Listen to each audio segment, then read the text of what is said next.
హే WhatsApp guys, ఎలా ఉన్నారు? ఈ రోజు నేను చాలా అంటే చాలా హ్యాపీగా అయితే ఉన్నాను. అసలు మ్యాటర్ ఏంటంటే వీడియో ఎండ్ వరకు అయితే చూడండి, నేను లాస్ట్ లో చెప్తాను. ఈరోజు పొద్దునే లేసి నేను ఇచ్చిన హోంవర్క్ ని అయితే కంప్లీట్ చేశాను. ఆ తర్వాత మా మమ్మీ ఏటీఎం కి వెళ్ళి డబ్బులు డ్రా చేసుకోమంది. అప్పటికే నాకు కాలేజ్ టైం అయితే అయిపోతుంది. ఆల్రెడీ నేను రాకముందే మా ఫ్రెండ్ అయితే ఇక్కడ ఉన్నాడు. అక్కడికి వెళ్ళామో లేదో బస్ అయితే వచ్చింది, బస్ అయితే ఎక్కేసాము. అప్పటికే చాలా లేట్ అయింది అనేసి క్లాస్ రూమ్ లోకి అయితే వెళ్ళిపోయాము. నిన్నటికన్నా ఈ రోజు చాలా మంది అయితే వచ్చారు. నెక్స్ట్ మన లంచ్ అయితే కంప్లీట్ చేసుకున్నాము.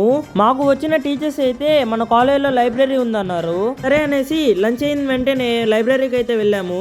మనకి ఏ బుక్స్ కావాలన్నా లైబ్రరీలో అయితే ఇస్తారంట. ఆ తర్వాత క్లాసులకి అయితే వెళ్ళిపోయాము. గైస్ మొత్తానికి అయితే కాలేజ్ అయితే కంప్లీట్ అయిపోయింది. లాస్ట్ లో మీకు ఒకటి చెప్తానన్నాను కదా, నిన్న పెట్టిన వీడియోకి అయితే చాలా అంటే చాలా సపోర్ట్ అయితే ఇచ్చారు. నాకు సపోర్ట్ చేసిన ప్రతి ఒక్కరికైతే థ్యాంక్ యూ సో మచ్. ఇలానే నాకు సపోర్ట్ అయితే చెయ్యండి. ఇది ఈ వీడియోలో, నెక్స్ట్ వీడియోలో కలుద్దాం. అంతవరకు టేక్ కేర్, బాయ్.